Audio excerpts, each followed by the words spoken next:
శ్రీమాత్రే నమ. జయ గురు దత్తాత్రేయ నమ.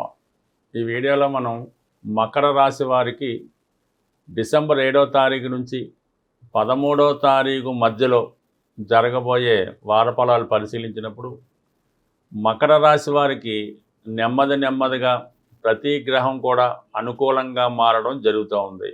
ఈ కారణం వల్ల గత కొంతకాలంగా ఎదుర్కొన్నటువంటి ఇబ్బందుల నుంచి నెమ్మదిగా ఈ రాశివారు బయటపడడం జరుగుతూ ఉంటుంది. అంటే మీరు చేయవలసిందల్లా కొద్దిగా ఓర్పుతో సహనంతో ఎదురు చూస్తే నెమ్మదిగా మీరు పూర్వస్థితికి రావడం, జీవితంలో పోగొట్టుకున్నవి తిరిగి సంపాదించడానికి అనుకూలత ఏర్పడడం జరుగుతుంది.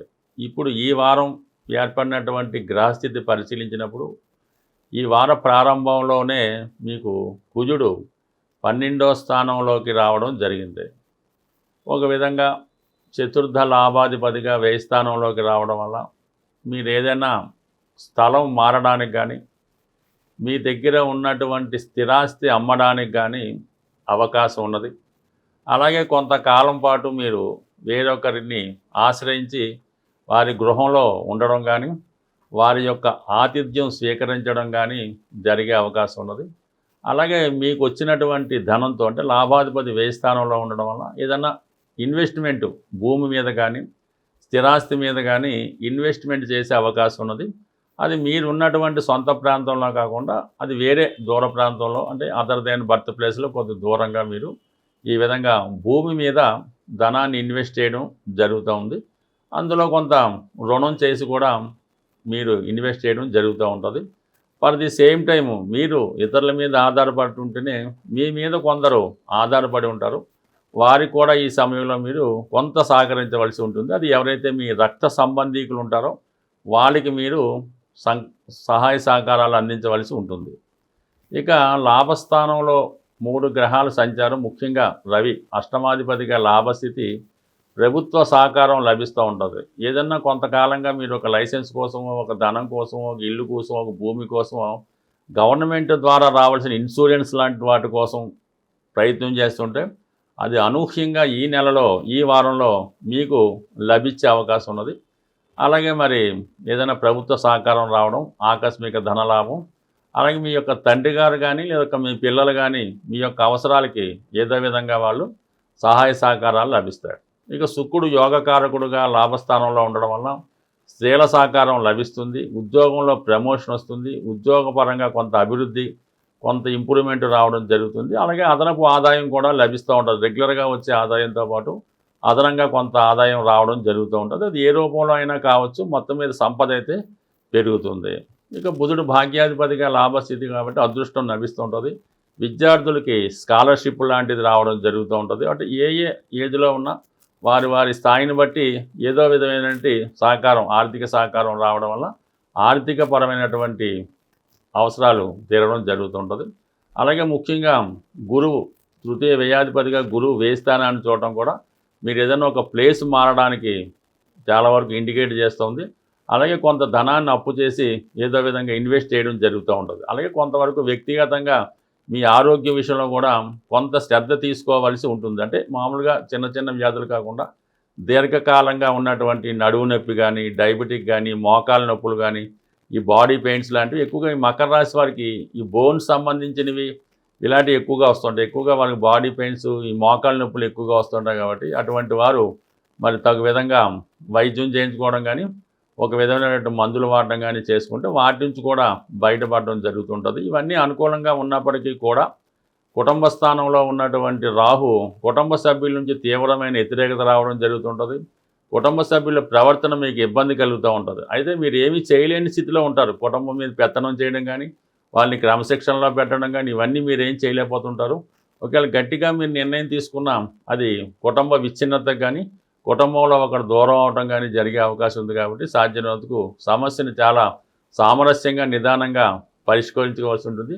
అలాగే మీ కుటుంబం మీద ఇతరుల పెత్తనం మీకు చాలా అసహనాన్ని కలిగించడం జరుగుతూ ఉంటుంది. బట్ ఏదైనా ఇవన్నీ కూడా నెమ్మదిగా వాటి నుంచి బయటపడడం జరుగుతుంది. ప్రస్తుతం ఎటువంటి కుటుంబ సమస్యలు రాకుండా ప్రతి మంగళవారం హనుమాన్ ఆలయ దర్శనం చేసుకుంటూ హనుమాన్ చాలీసా పారాయణ వల్ల ఈ కుటుంబ సమస్యల నుంచి ఆర్థిక సమస్యల నుంచి బయటపడే అవకాశం ఉంటుంది. సాధారణంగా మన జన్మ జాతకం అన్నది దాంట్లో ఉన్నటువంటి దశలు, యోగాలు ఇవన్నీ కూడా బ్యాంకులో దాచుకున్నటువంటి ధనం లాంటిది. లేదంటే మన పేరుతో భగవంతుడు బ్యాంకులో డిపాజిట్ చేయడం ధనం లాంటిది. ఈ గోచారం అన్నది ఈ గ్రహాలు మారినప్పుడు మనం విత్డ్రాల్ చేసుకోవడం, మన అవసరానికి ధనం తీసుకునే విత్డ్రాల్ టైం అన్నది ఈ గోచారం మనకి చెప్తూ ఉంటుంది. అయితే మనకి బ్యాంకులో ధనం ఉంటేనే కదా మనం ధనం విత్డ్రా చేసుకోగలం. అందువల్ల ఏంటంటే కంప్లీట్గా ఈ గోచారంలో చెప్పే ఫలితాలు మీకు కలగాలంటే, మీకు జరగాలంటే మీ జన్మ జాతకంలో అవి రాసిపెట్టి ఉంటేనే మీకు ఈ గోచార ఫలితాలు మీకు అనుకూలంగా రావడం జరుగుతూ ఉంటుంది. అంటే ఎవరైతే మీ యొక్క జన్మ జాతకంలో ఫలితాన్ని ఇంప్రూవ్మెంట్ చేసుకుందాం అనుకున్నారో వాళ్ళు మీకు ఒక మంచి ఆస్ట్రాలజర్ను, అంటే మీకు పెద్దవాళ్ళు ఎవరన్నా ఉంటే వాళ్ళతో సంప్రదించి మీ యొక్క జన్మ జాతకాన్ని ఇంప్రూవ్ చేసుకొని ఆటోమేటిక్గా మీ గోచారం కూడా మంచి ఫలితం ఇవ్వడం జరుగుతూ ఉంటుంది. అలాగే ఏంటంటే ప్రస్తుతం ఈ కుజ భగవానుడు అత్యంత బలవంతుడై మన డిసెంబర్ 7వ తారీఖున ధనుసు రాశిలో ప్రవేశిస్తూ ఆ కుజుడి పైన గురువు యొక్క దృష్టి, శని యొక్క దృష్టి కూడా పడుతుంది. అంటే ఈ శని భగవానుడు గురుగ్రహం కలిసి ఒక భావం మీద కానీ ఒక గ్రహం మీద కానీ తన దృష్టి పెట్టినప్పుడు కంప్లీట్గా ఆ గ్రహం యొక్క బలం చాలా విపరీతంగా పుంజుకుంటూ ఉంటుంది.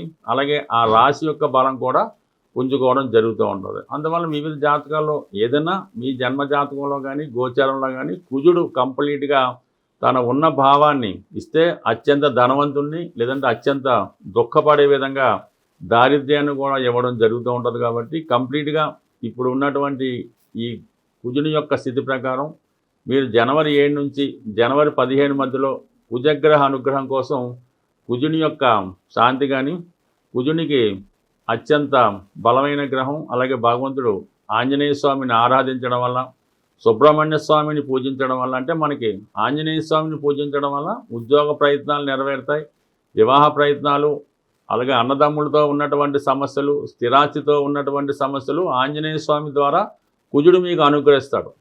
అలాగే సంతానం కలగకపోవడం, సంతానపరమైన ఇబ్బందులు, తరచుగా ప్రెగ్నెన్సీ పోవడం, అలాగే వివాహం తర్వాత ఇబ్బందులు, ఇవన్నీ కూడా సుబ్రహ్మణ్య స్వామి ద్వారా కుజుడు సుబ్రహ్మణ్య అనుగ్రహంతో ఈ ఫలితాలు ఇవ్వడం జరుగుతూ ఉంటుంది.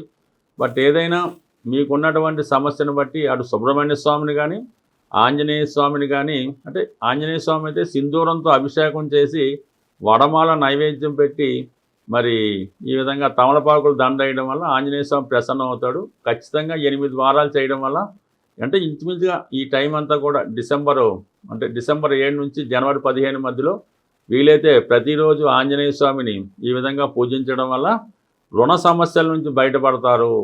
అలాగే సుబ్రహ్మణ్య స్వామిని ఈ సమయంలో పూజించడం వల్ల సంతానానికి సంబంధించిన సమస్యల నుంచి బయటపడడానికి చాలా విలువగా ఉంటుంది. ఏదన్నా ఒక గ్రహం బలంగా ఉన్నప్పుడు ఆ గ్రహానికి మనం పరిహారం చేసుకుంటే ఆ గ్రహం మనకి ఫలితాలు ఇవ్వడం జరుగుతూ ఉంటుంది.